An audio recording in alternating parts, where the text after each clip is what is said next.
Sara Garcia, mapapalayas nga ba sa kondong tinitirhan?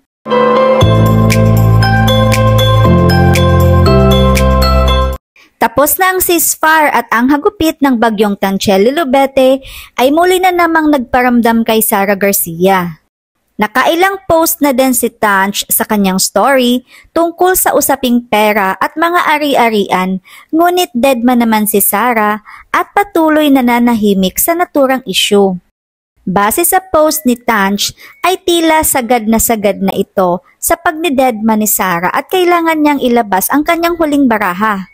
Dahil sa kanya nakapangalan ang pag-apply ng loan para sa pag-acquire ng mga properties kasama ang kondong tinitirhan ngayon ni Mami Sara at ayaw niyang masira ang kanyang pangalan sa bangko ay idadaan nila sa legal ang hatian ng mga properties. Ramdam pa rin talaga ang dominant characteristic ni Tanch dahil ayon pa nito, siya ang masusunod sa settlement para matapos na ang lahat. Kung matatandaan natin nung naghiwalay ang Team Tara, nabanggit ni Tanch na kay Sara mapupunta ang kondo at fully paid na din ito ayon pa sa kanya. Ngunit pagkatapos ng 2 taon, lumalabas na hindi pa pala fully paid ito. Meron ding isang property na pag-aari ng dalawa na mapupunta naman kay Tanch, ngunit may amortization pa na kailangang bayaran at gusto ni Tanch na isettle ito ni Sara, ngunit ayon pa sa kanya ay hindi ito ginagawa ni Sara.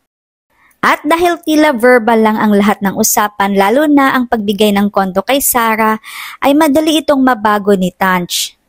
Na ang dating magandang usapan sa mga property ay babawiin dahil ayon pa kay Tanch, disrespectful at pride ang pinairal at negligence at irresponsibility sa side ni Sara.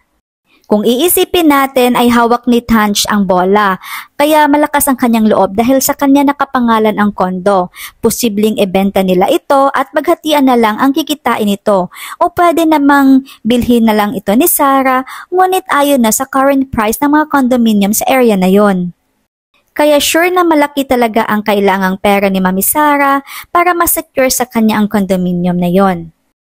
Matalino talaga si Tanch, di titigil hanggat hindi nakukuha ang para sa kanya at para sa mga anak niya.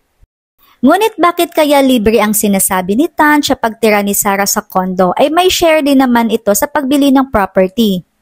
May inggit kaya sa puso ang dahilan dahil maraming blessings ang natatanggap ni Sara at Amara at maraming gala kasama ang mga kaibigan. Habang sa kabila naman ay todo kayod sa Amerika. Pagdating sa pera, masalimuot talaga na ang dating nagmamahalan ngayon ay magkaaway na. Dalangin ngayon ng marami na sana ay magsasalita na si Mami Sara sa isyong ito at tapusin na ang lahat tungkol sa kanilang ugnayan ni Mami Tanch.